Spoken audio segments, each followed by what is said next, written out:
সব বৃষ্টির পানিতে ডুবে গেছে। এটা চিন্তায় চিন্তায় মদন চৌকিদার অসুস্থ। বিছানায় শুয়ে শুয়ে চৌকিদার মদন বলতে লাগলো, ওগো, আবার তো সব গেল।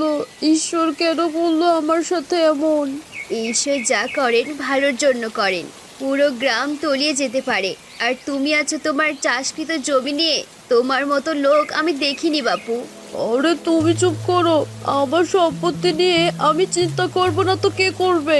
আর তুমি এখান থেকে যাও। আচ্ছা, আমি চলে যাচ্ছি। আর একটা কথা শোনো, জীবনে চৌকিদারি করে তো কিছুই করতে পারো নাই, শুধু মানুষের জায়গা জমি জোরপূর্বক দখল করেছো। এই বাড়ি যদি তোমার দাদা করে না দিত, আমরা আজ বন্যার পানিতে ভেসে যেতাম। ঈশ্বর ওনাকে স্বর্গ দান করুক। আর হ্যাঁ, দেখবে তুমি মরলে তোমার আত্মা শান্তি পাবে না। আরে যাও, আমার শান্তি লাগবে না। এরপর মদন চৌকিদারের স্ত্রী ওই স্থান ত্যাগ